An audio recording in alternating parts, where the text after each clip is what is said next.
We will begin with the concept of yoga and special place of Gyan in the entire concept of yoga. The word yoga is derived from the Sanskrit root yuj, means to unite, to connect, to join. Yuj is the root for work, and yoga is the name derived from that root. It means connection, union, or joining. What sort of connection does it signify? As a matter of fact, the final meaning of yoga is joining our inner soul, spirit, with the universal spirit. That is the ultimate aim of yoga, or we may call the result of the fruit of yogic effort. So yoga is a result from that point of view.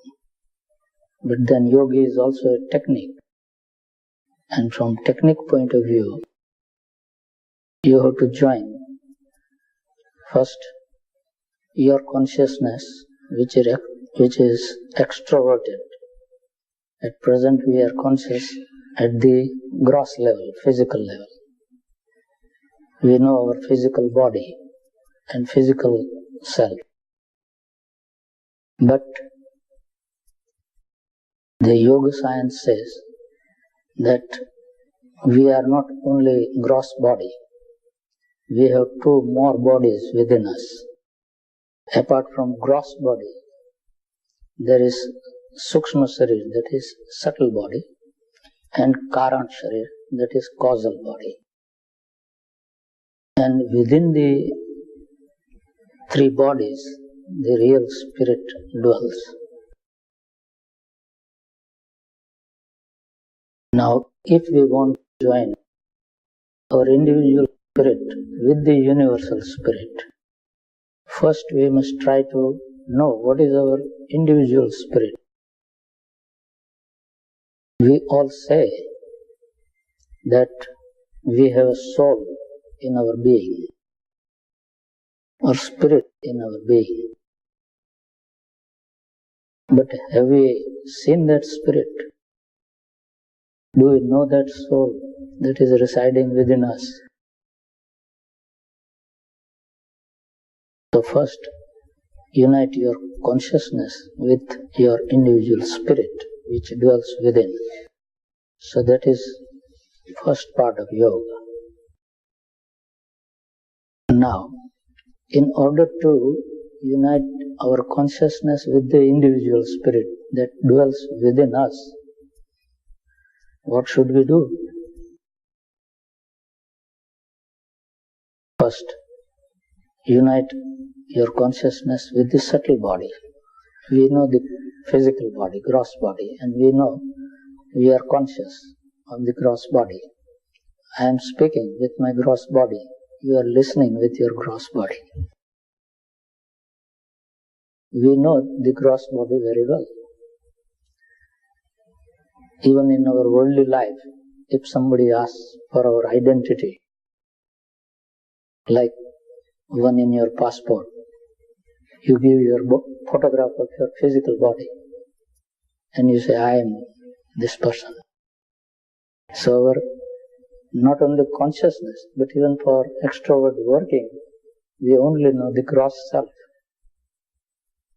But do we ever have a photograph of our subtle body or causal body or the spirit? No. And we have never bothered for that. So, in this course we are going to bother about that. How to get the photograph of our subtle body and the causal body and the spirit. I won't give you the ready-made print for that, but I will show you the technique how to see it and how to have the photograph.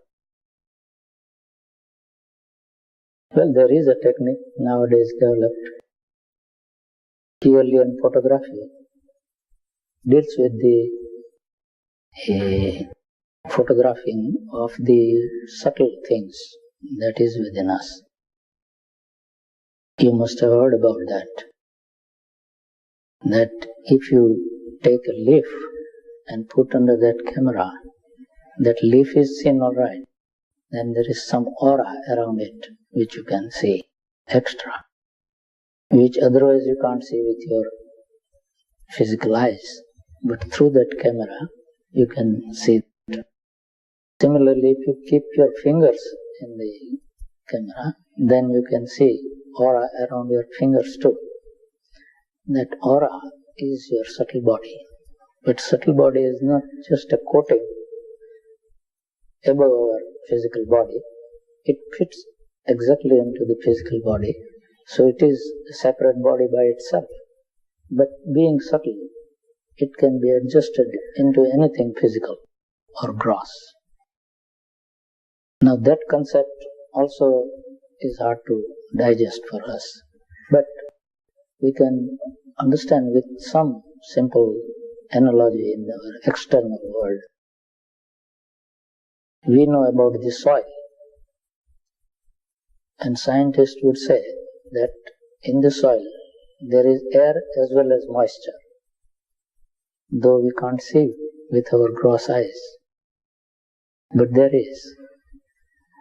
Now, how the air went into it, how the moisture went into it, it becomes one with it. Likewise, there is subtle body in our gross body, and causal body also within that subtle body. And inside is the spirit. Sometimes I give an analogy that if you have precious jewel with you, then what do? You first put it in a good, nice paper or some silken piece of cloth. I don't know how you preserve, but that's the way Indian women preserve the jewels and the ornaments. They will either put them into good paper, colored paper, or some good piece of cloth, then cover it properly, then put it in a small box, and then put that box into the safe, iron safe, so that nobody can steal it, and then keep the keys with them. I don't know how you keep, but you have seen Indian women keeping the keys. They hang the bunch of keys here in the waist cloth. So now we have also kept our soul first, like the paper or piece of cloth, into the causal body, then put the causal body into the subtle body, and then put the subtle body into the gross body, and locked it. And the key we have locked, otherwise we can open. Now, we have everything. We have safe, we have a jewel box, we have a piece of cloth in it, and also jewel in it. But unfortunately, we have lost the key. And forgetting that key, you have come here all along. How to open that box?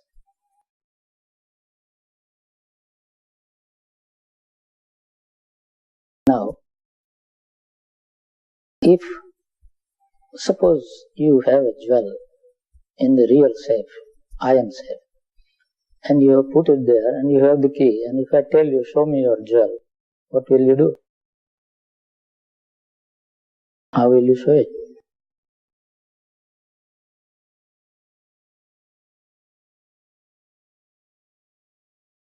First unlock the safe. You have unlocked, suppose. Then what will you do? Take out the box from the safe. Yes. And then, so you have done that. Then what will you do? Put the box. Now you open the box. Now what will you do? Yes, remove the covering of paper or cloth, and then you will see the jewel and you can show it to me. Now you have learned the technique, how you should see the jewel inside. Open your physical body, then open your subtle body, then open your causal body, and then you will see the spirit within. It's so easy. Only thing is, you should have a key. Now, the question is how to go within and find out this subtle body.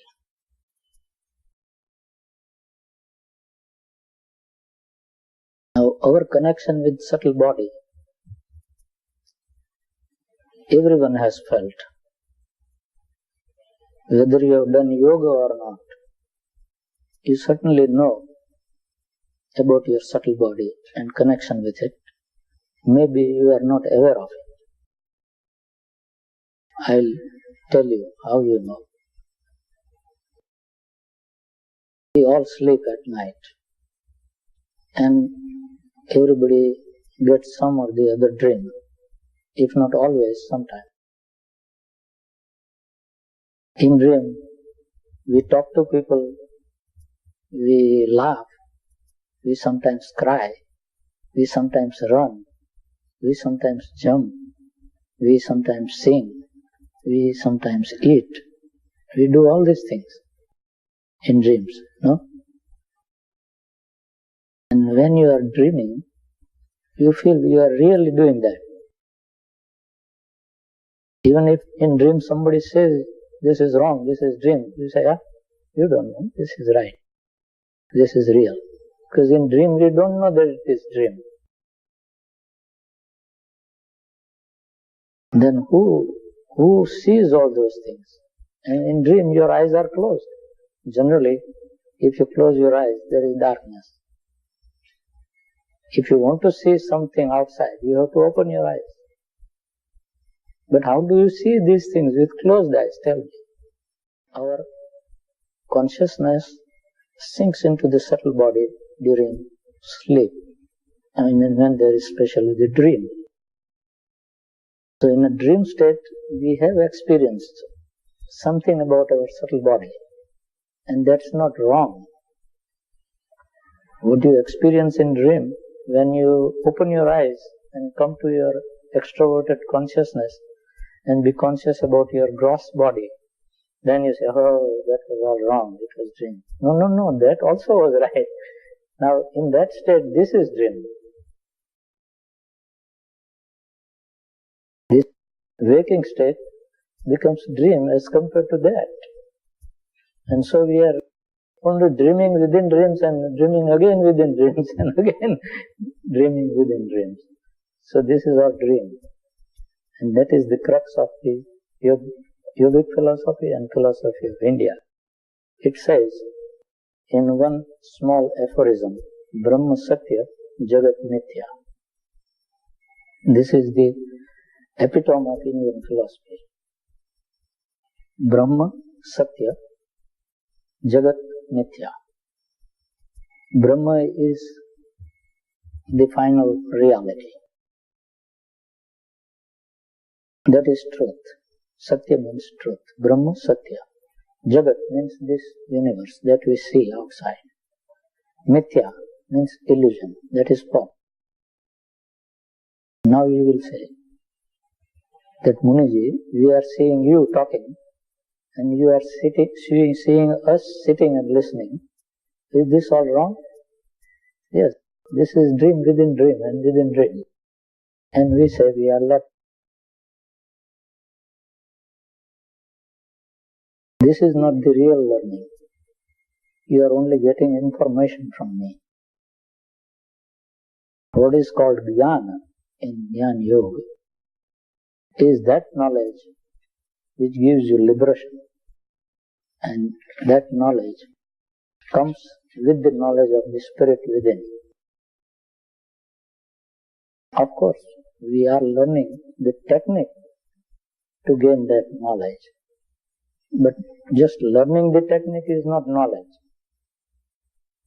It is an information. So you will get information about how to get the real knowledge.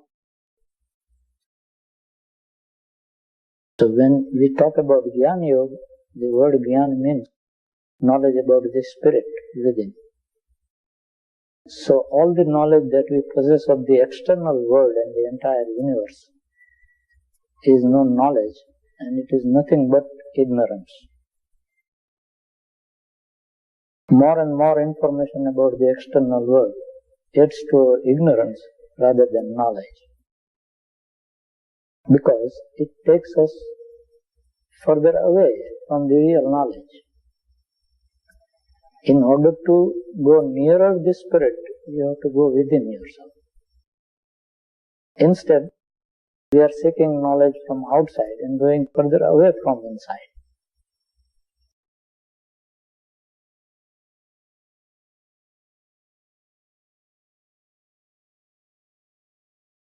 So, from that point of view, if you look, then you will start thinking that probably the knowledge that we gain or consciousness that we have now at the gross level is perhaps not good as the consciousness with our subtle body, because it's nearer to the soul.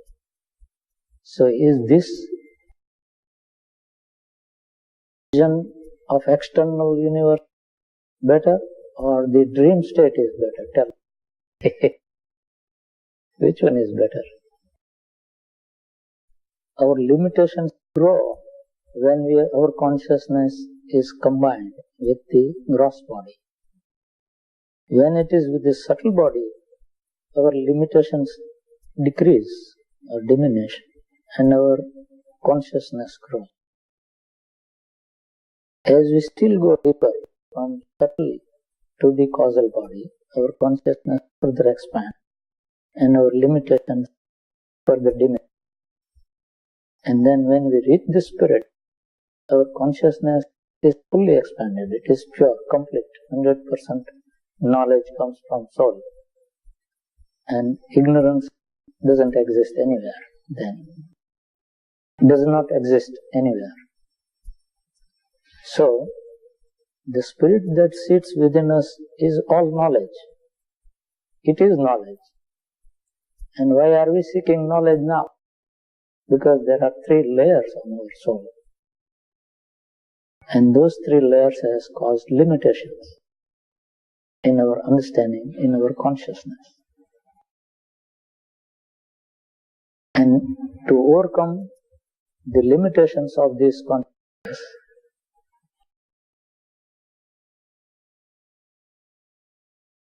is yoga. That is why in yoga it is said, transcend 3 bodies and you are liberated.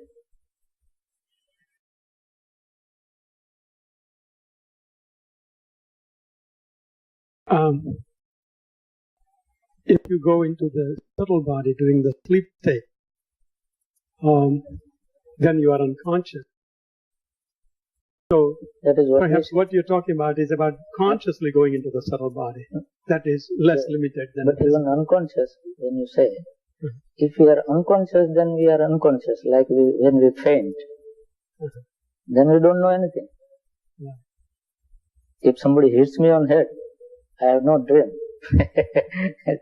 Just unconscious. But in dream, we are conscious. We are conscious. That's why we dream. But that consciousness is about the subtle body. But even then, our consciousness with subtle body is also not that full as it ought to be, because partly we are with the gross body. When in dream, I'm going to explain that. It's a good question, but I was just giving that definition of yoga, that transcend these 3 bodies and you get liberation. Now, how to transcend this body, 3 bodies? And there, Amritji's question is very relevant. And in a way, he is right,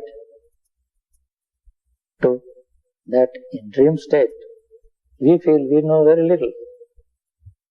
But I will tell you, you know much more. In dream state, you see many miraculous things. Sometimes you jump 100 foot high.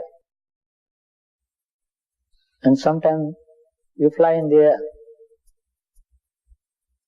during dream. No? You do all the miracles there.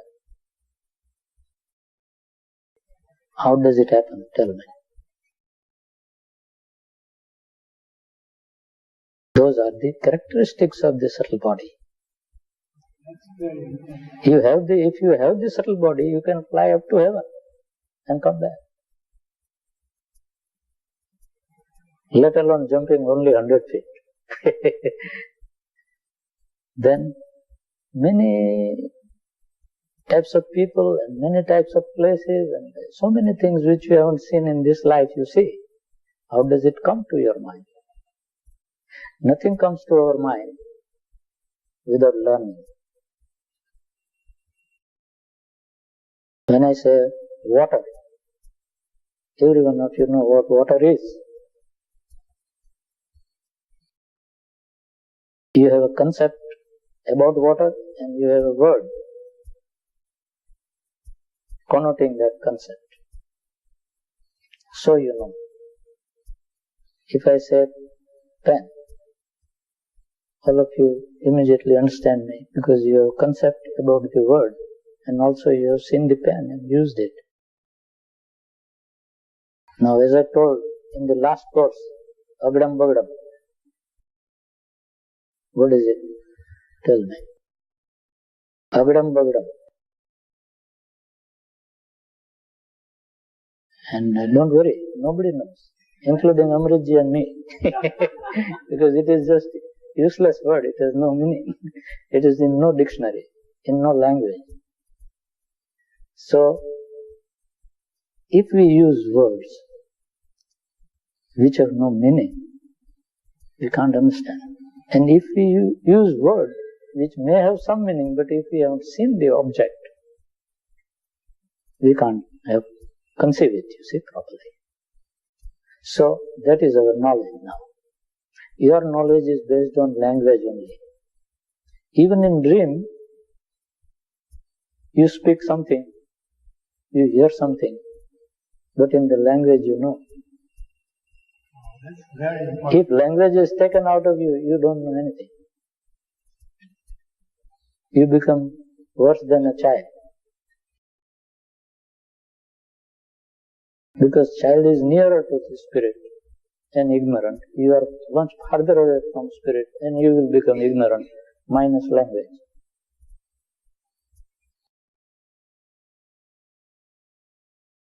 And language and also seeing things. Everything has a name. Everything has a form. And that is why another tenet, another basic concept of Indian philosophy is this whole universe is Nam and Roop.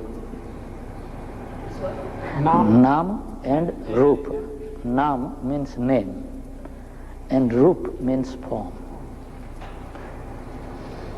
The entire knowledge that we possess, you see, revolves around these two things, name and form. And mind conceives nothing except name and form. Yes, that's right. So you understand the limitation of mind also. So mind cannot give you knowledge, nor can your intelligence give you knowledge. Yoga says that if you want to realize spirit, go beyond intellect also. Close it, lock it. Not during my lecture, huh? Left. But in sadhana, yes. I have been telling people that I have done sadhana for 23 years. And if you ask my experience, I will say, at no moment in 23 years during my sadhana, I ever had any need for intelligence. So, you can safely lock it and keep it aside. And yet you can do sadhana. As a matter of fact, mind, intellect, both are impediments. knowing the spirit. And that is why I say that Gyan word itself is not knowing as we do now. Somebody speaking and somebody hearing and we reading the books and knowing, and it is necessary to some extent in order to know what we should do. After we know that, then that is not necessary. During Karma Yoga, I talked to the group about the rebirth. I won't talk about it at length, but theory of rebirth is the basic theory to understand what we are. Why do we forget when we are reborn as a child? Why we forget everything? If we have rebirth and if we have lived before, why don't we remember now? Because the Nam and Rup that we learnt in that life went with our gross body. And so again we learn language, and again we learn the same thing. Again we go, again we are reborn as ignorant people. So that knowledge hasn't brought us liberation. But the knowledge of real self, spirit within will bring us liberation. So all worldly knowledge has no value. It may have value so far as we want to earn our livelihood. Then how do we bring on samskaras from previous life to this life? This life. If it is independent of yes, that is preserved in the subtle body as scars, but not as language. They are scars. Scars. For example, this is a new blackboard. This is a new blackboard. Now we go on writing over it, using and removing with the duster. And after 2 years, you won't see the same, though the wood will be the same, but the surface will have many scars on it. And yet, everything is erased, but something remains. You see, every time you write and erase, every time you write and remain, those scars remain, and that scar spoils it. We build a building, and after 100 years, 200 years, 500 years, what happens to any building? Tell me. Nobody hits it with hammer and sticks, and yet every building just becomes old and goes, vanishes. And then you won't perhaps find the building even, or it will be just buried under the earth after centuries. And that's how archaeologists find out, dig out. Likewise, external atmosphere and the weather has effect on everything, on our body too. Why we also become old? It is the weather effect. Why the buildings become old? That is also the weather effect. Everybody and everything has weather effect. Purchase a brand new thing and put it, don't touch it ever. It will wither away one day. It will look old. What makes it old? Weather effect. And so, in this universe, whatever is born is transient, is not permanent. And weather effect will grasp it. Like your black hole theory. I don't know more about it, but it says that a black hole means anything goes into it just vanishes, but where? Nobody knows. But we say that Lord has thousands of mouths, that Brahma is with 1,000 mouths. And if there are 1,000 black holes, what is wrong? And one day, all the cosmos goes into those 1,000 mouths and just vanishes. And once again, Lord is power, creates. So, what is ultimate truth? If whole cosmos will vanish one day, truth is Brahman, which will never vanish. That doesn't perish. So Brahma is Satya, Jagat Mithya. This universe is illusion. That is not real. It is unreal. This universe. And Brahma is real. Now, if that Brahma is real, then what is your spirit? Your spirit also is real. Then are there two realities? No. There is only one reality, Brahman. And so your spirit also is Brahman.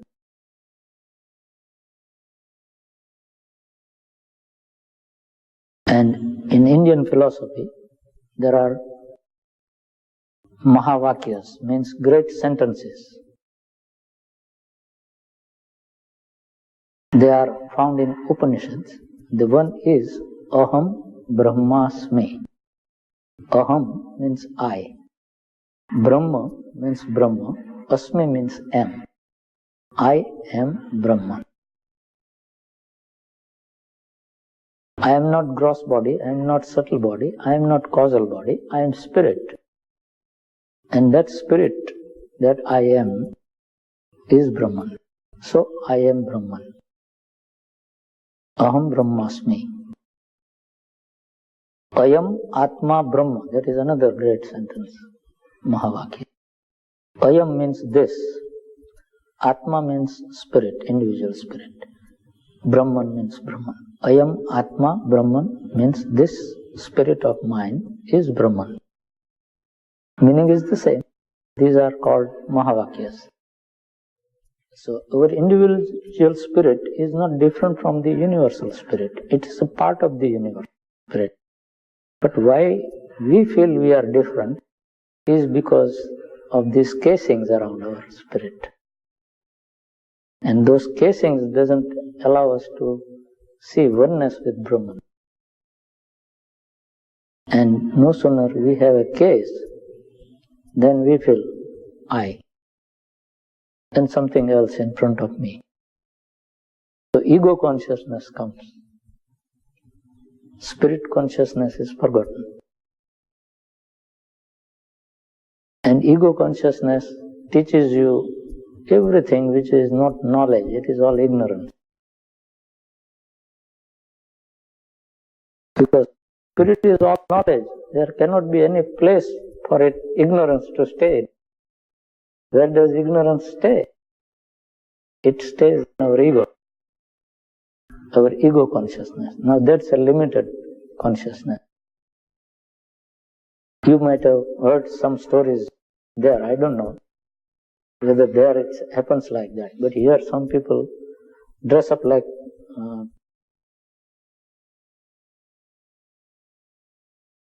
police, in uniform and all that, but fake, not real. Then you will go to somebody and say, oh, you have done such wrong, and that fellow will be afraid.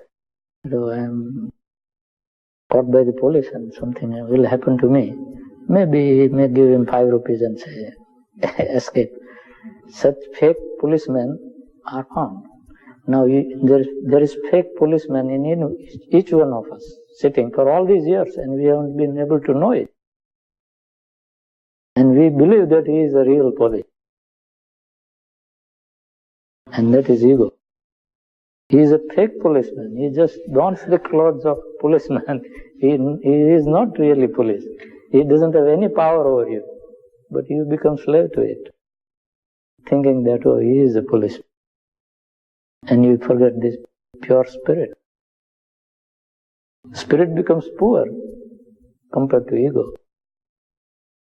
It is the ego which cheats us all the time. And we are willing to be cheated. And for all these years we have been willing. And even after hearing this, neither you nor I nor we will be willing not to be cheated. And that is the miracle of ego. That is the miracle of Maya, what we call. Maya is just Maya. There is no proper word, as Mr. Trivedi was telling yesterday. Certain Sanskrit words can rarely be described into proper English. Maya is Maya. When we say that he is a Maya, means we know everything about it, Maya, but it's very difficult to explain. Maya in general is illusion. Or if we want to define Maya in some more words rather than one word, then it can be said that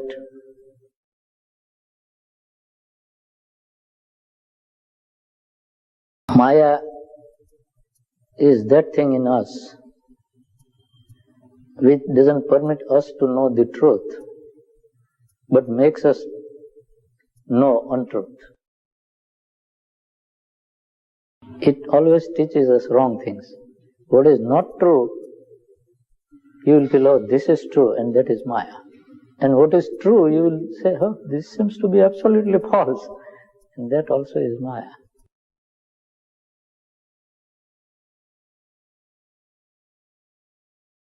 And so Lord Krishna in Gita says, I am concealed or masked with Maya, so nobody can know me. And because of his Maya, we are all under delusion and consider unreality to be reality and untruth to be truth. And so we feel the entire universe is real. What is unreal? Our science says it is real. Our physics says it is real. Our chemistry says it is real. Our biology says it is real. Botany says it is real. Electricity says it is real. Magnetism says it is real. And yet it is unreal. Then what are these sciences? Tell me.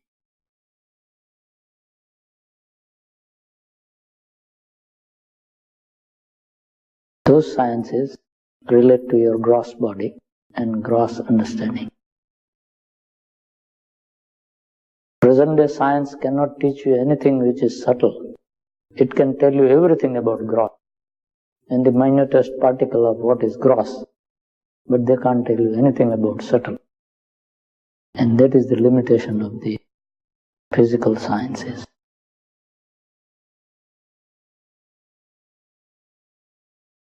And if you have read one statement of Einstein, he has said that I am convinced that howsoever and to whatever extent physical science may make progress, it will never be able to unravel the mystery of nature.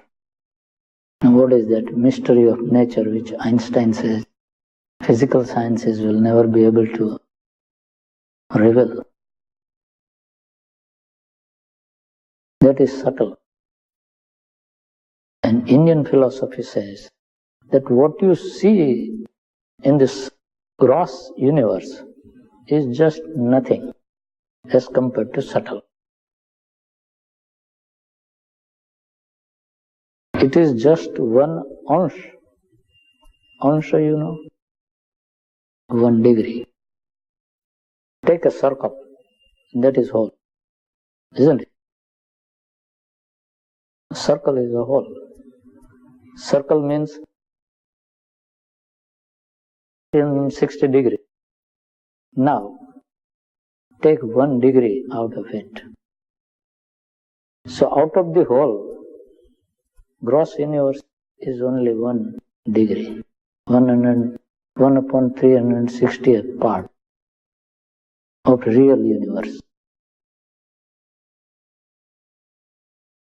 That means 359 degrees is subtle. So subtle is 359 times more than what is gross. And we know how much of gross, tell me. Even gross universe, how much we know?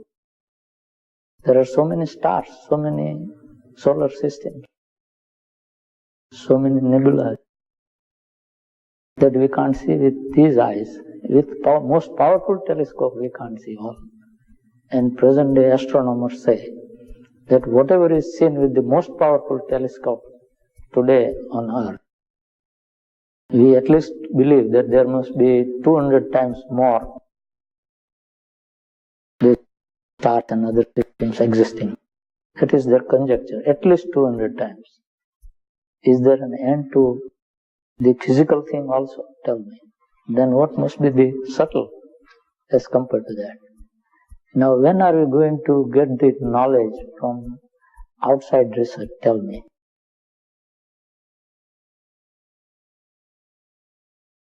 If you understand that this cosmos is such vast, and something subtle is still vaster than that, how are we going to know that? And is it necessary to spend dollars on it? Making research? Tell me, frankly, huh? If you have extra dollars, then give to me. If you don't want to do research. Yes. So, research is needed to be done in the internal world. If you do research in internal world, you will know the subtle cosmos also.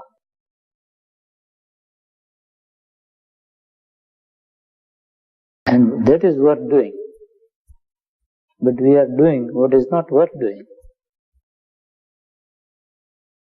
We are spending energy, time, money, everything for gathering ignorance, which is just ignorance. It's gross form.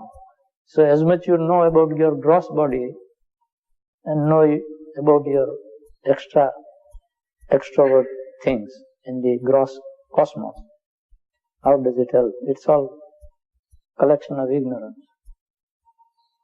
no knowledge. If knowledge comes from subtle, now question will arise, how to know this subtle. Now when I say subtle, all of us have read the word in dictionary, but have anybody of us seen what is subtle? It is just a characteristic about which we have heard, and each one of us has different concept about it, because we haven't seen an object. So your subtle, if I say draw a picture of your subtle, and draw, so every one of you will draw some different kind of picture, and somebody will say, I don't know subtle at all, so I can't draw any picture. Because there is only name, no root. And that subtle also is not a name. It is just a broad classification. By subtle we mean what is not gross. Otherwise what is subtle? You can't explain. There are no words, no concepts to explain that. But if you want to really know what subtle is, then we must try to understand what subtle is by experience. We have learnt everything gross by experience.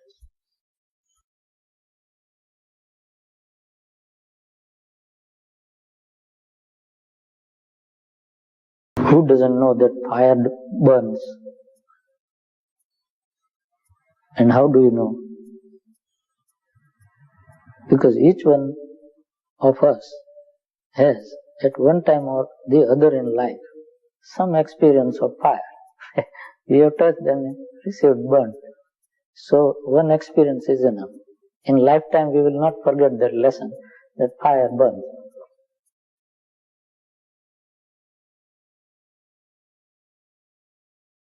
If you know swimming, and then for 20 years if we have not tried to swim, but after 20 years if somebody pushes us into deep water, what will happen? We will swim. We will not say that I am out of practice, so I have forgotten swimming. You see, experience is such that you have to learn only once, and that lasts for the lifetime. Then it is real experience. Many people say that in meditation I had this experience, I had this experience, but now what? And then again it didn't come. Then I said it is not experience then. Because once you experience, you should not forget. Then that is real experience. And so, subtle also, once you know, you will never forget it.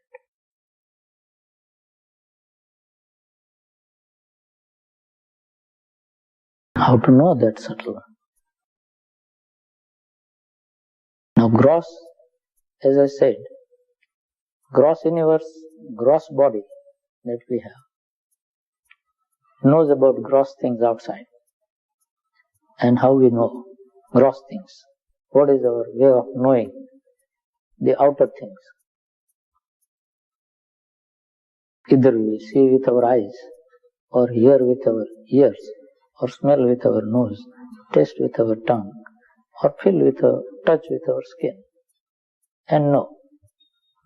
These are 5 ways of knowing. Real experience.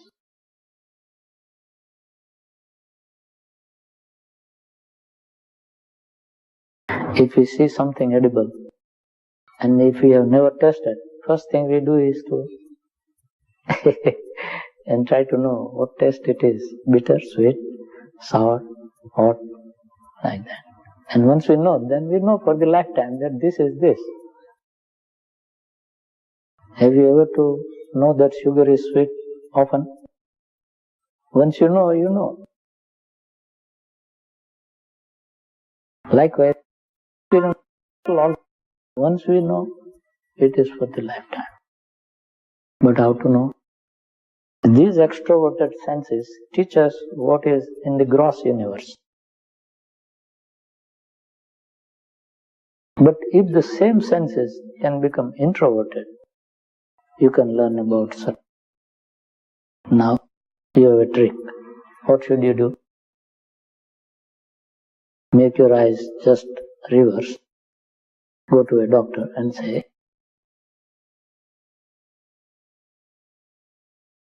and then ears also, fold it inside, and nose out. Tongue is already in, but then take it a little further down, and then you will know the subtle. No. These are all organs of receiving knowledge. We also don't receive knowledge just with eyes, ears, nose, tongue, and skin. We receive knowledge with faculties of perception, not organs of perception. If there is no faculty of perception, organ will be useless. Look at a born blind child. He has eyes, as we have. But then what is missing? Faculty of seeing is missing. It doesn't have power of seeing. A child does have eyes. A person who is deaf by birth has fine ears, perhaps much better than what we have in shape. And yet he doesn't have the faculty of hearing. A dumb person does have a tongue in the mouth, but he doesn't have faculty of speaking. So all these organs are not gaining knowledge. It is the faculty of perceptions within us which gains the knowledge through these organs. So organs are just gross nothing, you see. It is, if I can't see at a long distance, then I put the specs and see. For reading, if I can't read properly, I will put the specs and see. Now, does the spec have power of perception? Tell me. It is an aid. Likewise, even eyes, nose, ears, they are all just gross aids. But what brings us knowledge is our power of perception, faculties of knowing. And why I am telling this is, I wanted to tell you that there is no need to just turn your eyes wrong side, the other way, or put your ears inside, but just withdraw your faculty which works through these organs within. And when you withdraw all these faculties out and draw it further in and in, then those faculties will help you to learn about the subtle. And time will come when all your faculties are inverted inside, then you will yourself forget about your gross body and you will see your subtle body. Really see it. How? This gross body we have seen. Nothing can penetrate it. And light also cannot go through it because it is solid. But your subtle body is not solid. And yet it has a shape and size as you have gross body. In the similar shape your subtle body is. But that subtle body you will see transparent. And then you will say, where will the gross body be? But you will see your body transparent. So how can you see the gross? Tell me, in X-ray, how do you see the body? Not as gross, something transparent. So when you see your body in a transparent manner, what will happen? When you see a gross thing, inner part is dark because you can't penetrate, with the light cannot penetrate. But when you see a thing transparent, for example this glass bottle, is it dark? Tell me. Even if you fill it with water, it won't be dark. You can see through it. So it's glass-like. So like that bottle you will see your body. Not in the shape of bottle, but in your shape, but like that bottle. That is why in Gita it is said that Sarvadvareshu dehasmin prakashaha upajayate gnanam yada tada vidya vivruddhe sattvam ityuta. Krishna tells Arjuna, Sarvadvareshu dehasmin, when in this body, out of all the doors, prakashaha upajayate, light emanates. So you will see your body full of light, illuminated body. Gnanam yada tada vidya. Then know that now you gain knowledge. For Jnana Yoga, in order to get knowledge, what you should know now, you have understood. Jnanam yada tada vidya vivruddhe sattvam ityuta.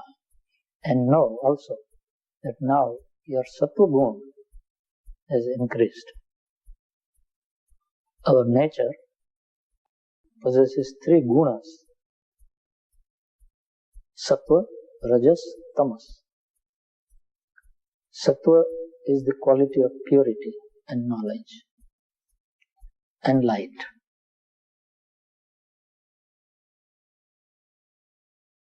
Rajas is the quality of activity. But it is mixed with half knowledge, half ignorance, like in between.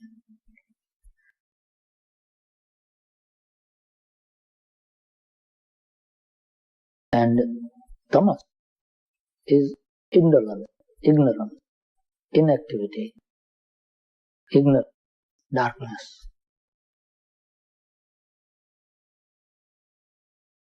When our consciousness is with the gross body, we have all these three gunas in us, but mostly at gross level we use rajas and tamas. Either we are active or we are idle. Either we don't know, we are ignorant about things, or we only half know it. We never totally know it.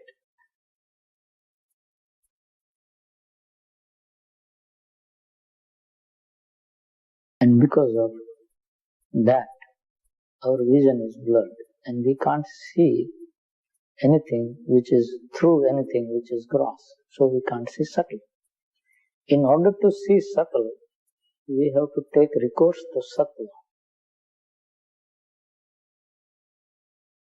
and give up our connection with rajas and tamas as far as possible.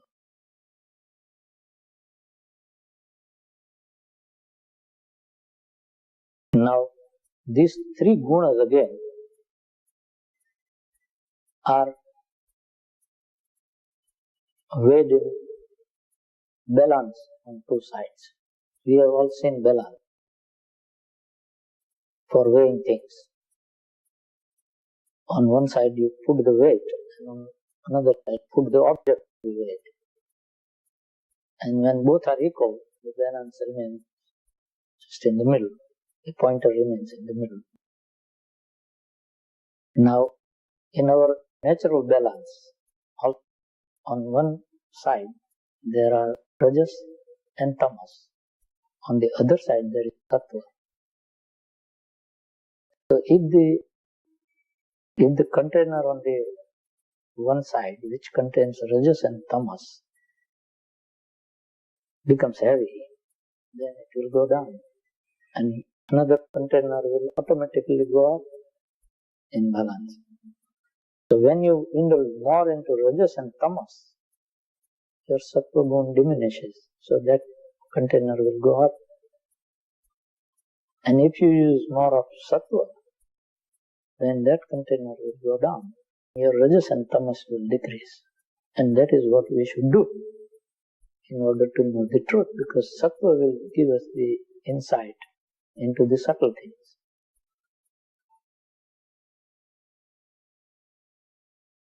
So for decreasing rajas and tamas,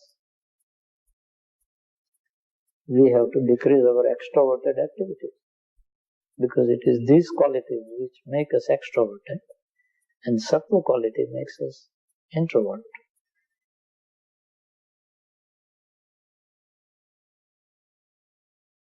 So for decreasing rajas and tamas, we have to observe yamas and niyamas of yoga.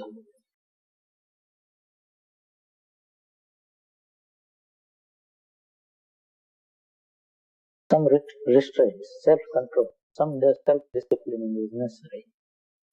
Then we will be able to decrease the degree of rajas and tamas in us. And that means the balance of sattva will automatically go down. Sattva will increase. And when sattva is increased, then you can understand subtle. And that is what is said Lord Krishna in that stanza, that when you see from all gates of the body light flooding in, then understand that now your sattva is increasing and you are going to gain real knowledge. So through that knowledge is gained. And that is knowing the subtle, increasing sattva, and knowing real things, the real truths. Now, if we can withdraw our faculties of perception within, instead of letting them go out, then there is a chance of our seeing the subtle self. And when that is happening, then you will understand that, oh, this subtle body is real, not this gross body. Because now you have found a key that I so far thought that it is only in this gross form that I am living.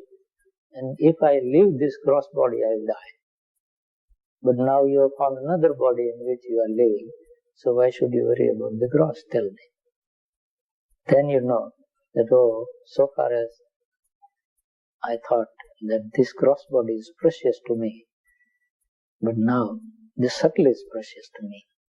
And it gives you better knowledge, more power. Gross body can walk and run, but subtle body can fly in the air. Which one would you like? Tell me, frankly. Yes, so that your money will be saved in back life. You won't have to purchase a ticket. So, then we understand that we are something much better than what we had thought ourselves to be. And then as you go still further, withdraw further, then you will be with your causal body, the innermost body of the three. And then you will think, oh, this subtle also is not so good. Causal is good. Now what is causal body? As I told you that in dream you have all experienced subtle body to an extent. So you have some idea of what is subtle body, though remote. But what is causal body? I'll tell. As we have experienced dream state, we have all experienced deep sleep state. And you have said to your friends many times that, oh, I slept soundly, no dream, nothing. I didn't know how the night passed. You have not experienced causal body, but that is your identity with causal body. When your consciousness goes very deep, then you are not aware of either physical body or even subtle body. So no dreams also. Now, this is our normal experience of causal body. Just to conceive, have some idea as to what causal body, identity with causal body is like. It is like deep sleep state. But in deep sleep state, we have neither knowledge nor ignorance. That is very good. Isn't it? But when you experience your causal body in meditation, you have all knowledge. And yet you experience that bliss and silence and quietude as you experience in deep sleep state. As the difference between normal dream and the subtle body is, in normal dream you have to just depend on what comes, you can see. But if you have identity with subtle body, you can direct it to do what it wants. You want to do. You say, fly over USA, or take me to Kayavarohan. In dream state, normal dream state, we don't have control over what we are doing and what we are saying. But when you are experiencing your subtle body through yoga, you have control over your subtle body, can do with it what you intend to do. That likewise in deep sleep state also, you are not knowing nor you are ignorant either way, because you are absolutely in deep sleep state, not aware at all. But in causal body, when you experience it through meditation, you are aware of yourself fully. That is the difference. Because that body is very near to this soul, spirit. That is why it is like that, so quiet. But even that also is a way between spirit and you. So finally you have to share that also. And when that body also goes, then you become omniscient, omnipotent and omnipresent. Now, what is that? That is the power of God. And when you realize that, oh, I am this pure spirit, and then when you realize its power, then you say, oh, I am Brahman. You are like Brahman. When we have realized our own spirit within, pure spirit, then we know that we are none of these three bodies. I am not a body at all. I am spirit, pure spirit. And realizing the powers of spirit, you feel that, oh, I am one with the universal spirit. I have all the powers that universal spirit has. And so, out of experience you say, now Mahavakya, I am Brahman. This spirit is Brahman. So those Mahavakyas are experiences mentioned by the ancient sages in the scriptures. They are not just theoretical statements.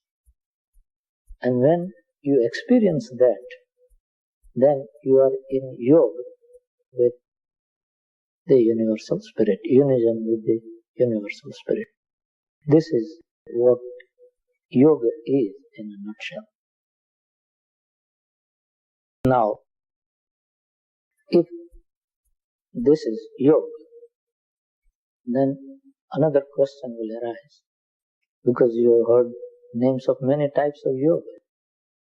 You have heard about Hatha Yoga, you have heard about Raj Yoga, you have heard about Mantra Yoga, you have heard about Lay Yoga, you have heard about Kundalini Yoga, you have heard about Karma Yoga, you have heard about Jnana Yoga, you have heard about Bhakti Yoga, you have heard about Nadi Yoga, you have heard about Japa Yoga, you have heard about Dhyana Yoga. These various types of yoga. Which one is better? That question will arise in your mind, so that you can choose the best. Now, no yoga is worse and no yoga is better. All are equally good. But then also problem arise. If all are equally good, which should I choose? Now, which one will you choose?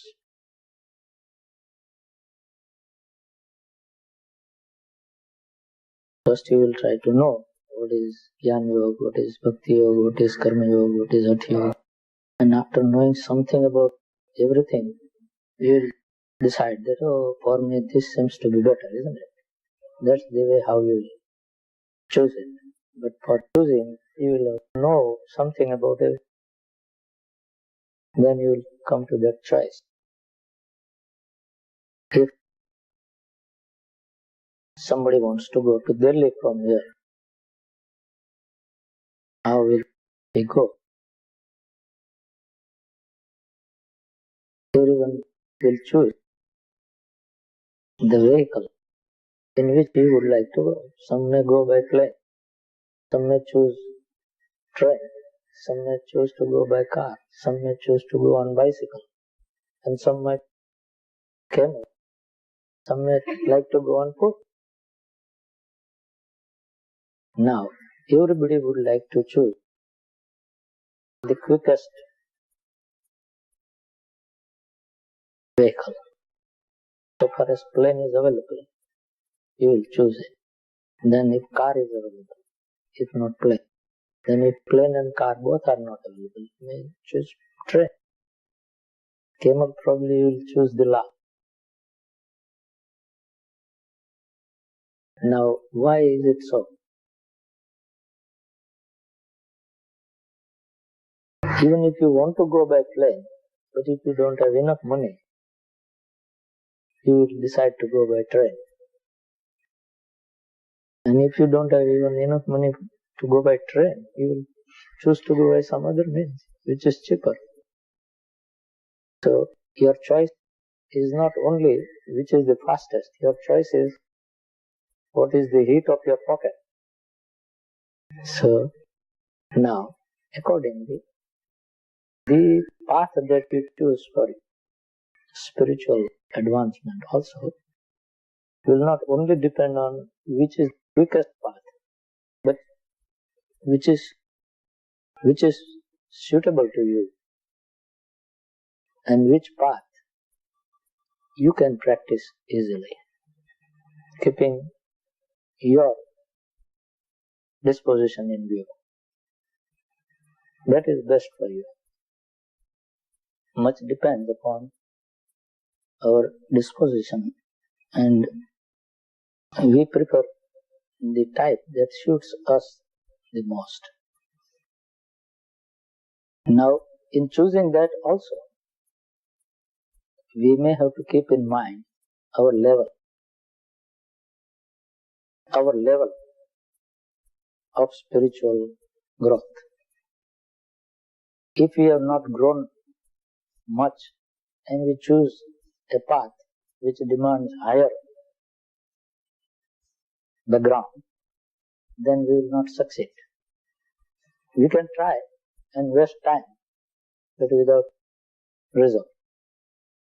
Instead, it is better to try that thing which may take you slowly, but then it will take you somewhere. After trial, you get some result. If there are two fruit trees, on one tree the fruits are very high and you can't reach the top. On another tree there are fruits which are at a lesser height and you can get it by jumping. Which one will you choose? You won't try to jump for the higher one, where you will not reach. You will first try the one where you reach, and then think that at least let me have this first, then I will think of that. But if you start jumping for the highest, maybe somebody else comes and takes away the lower fruit, and you get neither. So it's better first to get whatever is at hand, and then jump for the other thing. Likewise, everyone has to choose his own path according to his capacity, his disposition, and his level of growth. Now, how these paths are different? They are different in the sense of means. Path is the same, as I told you. You go to Baroda on foot, on cycle, in a cart, in bus or a motor. The road is the same. Only the means that you use for traveling, they are different. Likewise, in all these yoga, path is the same. It is because of different means that you choose. You give a different label, that mine is a karma yoga, but you are going on the same path and going to the same destiny. And the means you choose, as I told you, according to heat of your pocket, your capacity, and growth. So, broadly speaking, all these yogas have been included into two broad sets. One set of that complete yoga, entire track, leading up to God realization, or realization of Brahman, is the set of 4 yogas: mantra, mantra yoga, hatha yoga, laya yoga, and raj yoga. You will find in many Upanishads this statement that this yoga is fourfold. It has mantra yoga, hatha yoga, laya yoga, and raj yoga as its component. Another set is made up of 3 different yogas: karma yoga, jnana yoga, and bhakti yoga. Both these sets also are not different paths, mind. It's the same path, same route. But why these sets? Sets suggest that you must start with mantra yoga if you want to do complete yoga. And if you start with mantra yoga, you will have to get entry into hatha yoga later on. And after hatha yoga, get entry into laya yoga.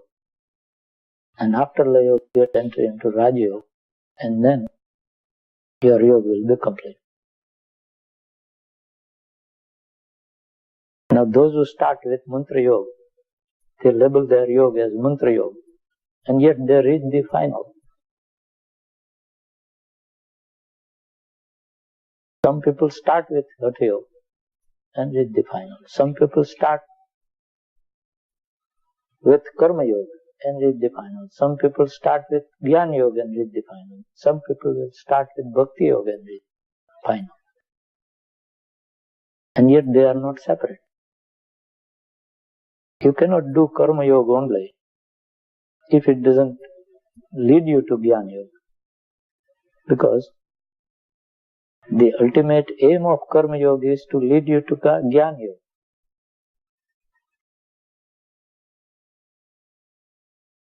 In Gita, Lord Krishna says, Lokesmin dvividha nishtha pura prokta maya nagah Gnana yogena sankhyana, karma yogena yogina.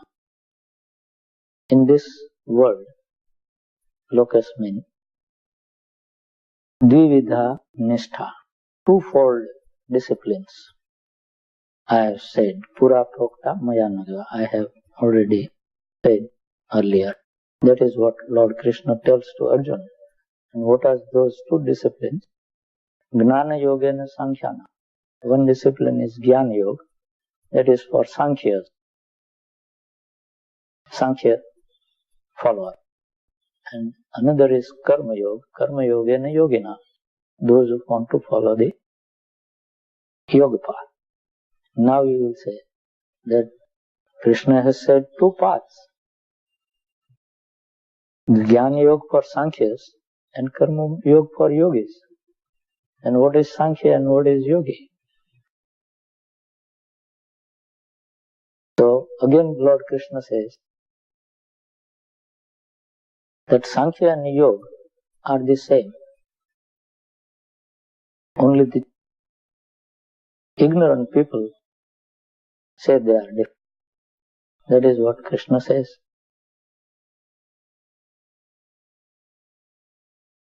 Sankhya Yoga Prutak Bala means Sankhya and Yoga. Prutak means are separate. Only children would say so, those who are not knowledgeable. Sankhya Yoga Prutak Bala. Pravadanti na panditaha. But the learned people would not say so. Sankhyam cha yogam cha ekam. Ekam sankhyam cha yogam cha yah pashyati sa pashyati. That Sankhya and Yoga are one. One who sees that really knows. That is what is said in Gita. It means that Sankhya and Yoga are not separate. That Krishna himself has said. And yet he says they are two disciplines. Why? They are two disciplines in a linear fashion. And again he says in Gita that for those who are aspirant to walk on the path of yoga, for them karma is the means. And those who have already ascended the path of yoga, for them shama is the means, the jnana. It means that karma is the previous phase and jnana is the later phase. So karma is the first practice. As a result of that, you will enter into the Jnana Yoga, which comes later phase, in a later phase. So nobody can do Jnana Yoga without mastering Karma Yoga. And that is why Bapuji also has written good article saying that Bina Karma Yoga ke Jnana Yoga vifal hai. Without Karma Yoga, Jnana Yoga is useless. So here is the link between Karma Yoga and Jnana Yoga. You have to start with the Jnana Yoga, Karma Yoga. Then you can come to Jnana Yoga. Like as we send our children to school, we first send them to kindergarten, then we send them to primary school, then secondary school or higher school, and then college. Do we ever take our child straight to college for admission and say that I want to make him a doctor or an engineer, so give admission in medical college or engineering college? We don't do that. Though we have an intention that if my child becomes a doctor or an engineer, it is good. But that is our intention. Our intention doesn't mean that we should take him to medical or engineering college straight away for admission. We know the rule that first we have to go to primary school, then secondary, high school, and like that. But in yoga, nobody wants to observe this. Everybody wants to jump for the highest straight away. Then you will not get admission even, let alone the fruit. And that is where, as I said, heat of the pocket counts. If you don't have money, you can't go by plane. And here, heat of the pocket means your spiritual level, your level of growth at present. Depending on that, you must start. And depending on that, you should choose which path is for you. Now, as such, anybody should start with Karma Yoga, as I told you, and as Krishna says. And then comes the turn of Jnana Yoga. And last comes Bhakti. Because Bhakti, it is said that without Jnana and Vairagya, Bhakti is not possible. It is without real knowledge and detachment, real detachment from worldly life. There is no Bhakti. Now, many people think that Bhakti is easy. But Bhakti is higher and all. But that's what people think, that this is easy. But Bhakti is a higher stage. Now, yet many people have done only Bhakti in this lifetime and have attained liberation. Many people have just done only Jnana Yoga in this lifetime and attained liberation. And many people have done just Karma Yoga and have attained liberation. How is it possible? It is possible. If you do Karma Yoga, possibility is that he reaches the level of Jnana and then level of Bhakti goes through. But how about one who starts with Jnana and reaches? We do not know what we have done in our past life. And our sanskaras, inner subliminal impressions, they drag us to certain paths sometimes. And we adopt to it so quickly that we don't need to go to the lower step. That depends upon what we have done in past. And then the means that we adopt, they will shoot us. But without really knowing our level, if we just decide that because this is higher, I want it, maybe we will fail. But now, what is the better way to judge? We don't know what we have done in past. Then how to judge which path is good for us? All of us know three things very well. Head, hands, heart. In our life we use these three things. If we are good at using our hands, means doing karma, action, activity,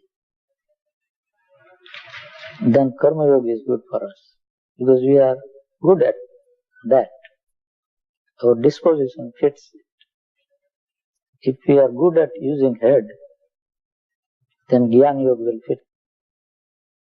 And if we are good at using heart, Bhakti Yoga.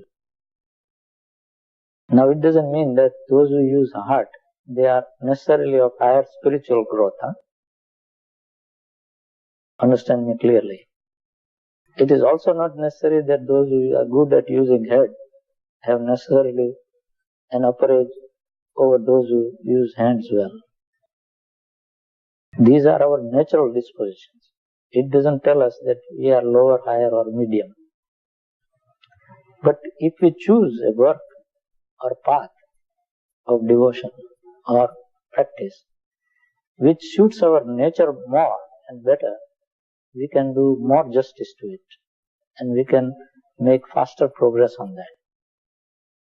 And if we choose what is contrary to our nature, for some time we will like, but then we will start disliking it and then we will give it up.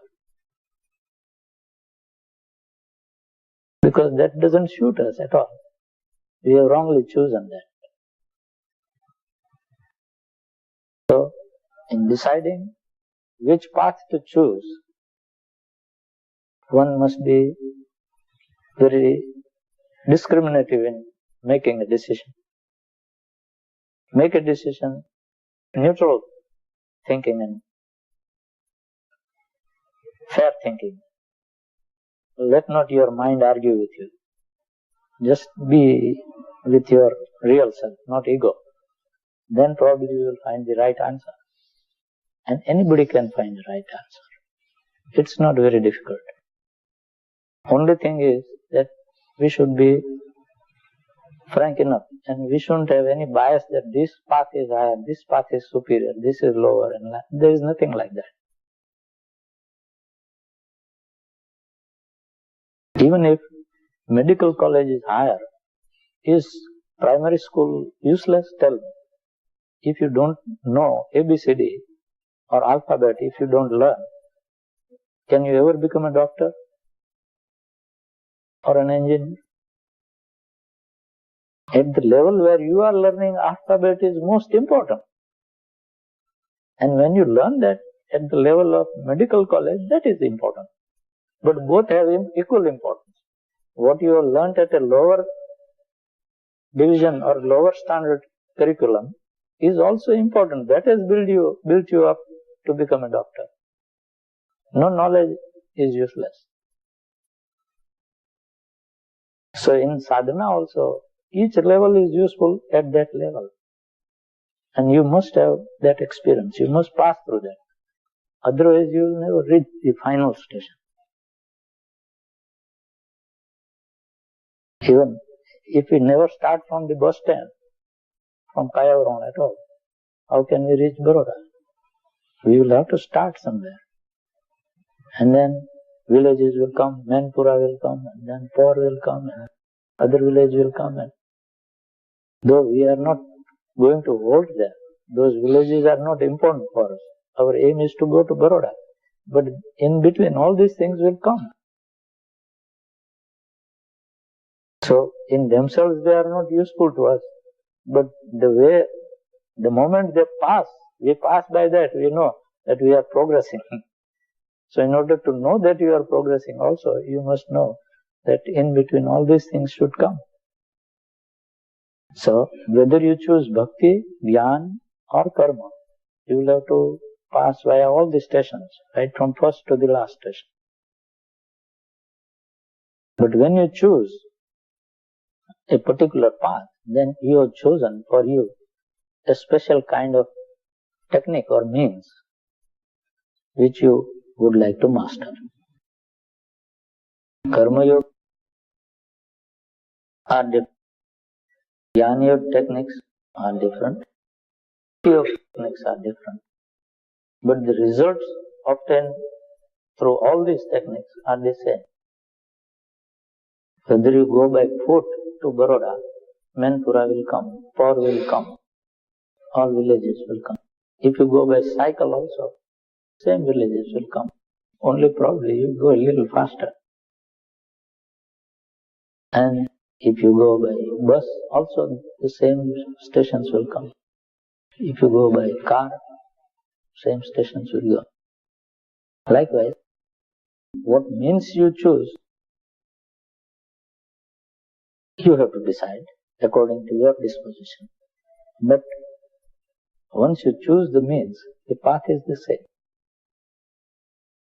Now, if we are well disposed for Karma Yoga, we should start with Karma Yoga, and Jnana Yoga and Bhakti Yoga will automatically come to us as a result. If you choose Jnana Yoga, Karma Yoga and Bhakti Yoga will come to you automatically as a result. And if you choose Bhakti Yoga, Karma Yoga and Jnana Yoga will come automatically as a result. It is not that because you have chosen Bhakti, which is of a higher level, you will not go to the lower level experience at all. You have to go with the lower level, bottom experience to the top experience. So, out of these two broad sets of Mantra Yoga, Hatha Yoga, Laya Yoga and Raj Yoga, or Karma Yoga, Jnana Yoga and Bhakti Yoga, you can choose either. And again, these two sets also are not different as I told you. But the Hatha Yoga and Laya Yoga, they are somewhat difficult in the sense it requires a lot of bodily stamina and readiness to undergo hardships. Now, many people cannot do that. It will depend on their age, it will depend on their disposition. Some old people also are very agile, and some young people are very lethargic. So although they are young, they cannot take to what yoga. And old people, although they might be aged, if they are very active yet, they can take to it. But karma, jnana and bhakti are safe. Any age you can do that. Because there is not very hard physical part involved in it. That is why many people, a large number of people, even in India, they would like to follow bhakti or karma or jnana yoga. And very few will choose to walk on Hatha Yoga path, Ashtanga Yoga path, which is a little strenuous. So now, keeping in view one's own nature, disposition, capacity, level of growth, one has to choose. And if you can't make a decision yourself, best course is to leave it to Guru to tell you which path will suit you the most.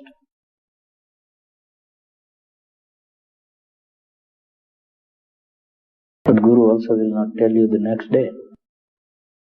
Guru will observe you for a few months, if necessary for a year or 2 years or more, and then tell you that for you this path is more suitable. But when a Guru tells you after observing, his decision is always better than yours also.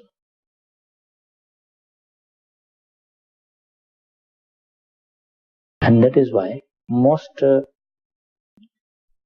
of the disciples, at least in India, would not like to choose their path. They would let Guru decide what is good for them. But even if we ourselves want to make a choice, then as I told you, you can. If you have confidence, you can make a choice. But then, once you decide and choose a path, you should be ready to put in hard work for trying that path. Then you will succeed. It's not that your choice will always be wrong. Your choice may be right also. Much depends on, after the choice, much depends on.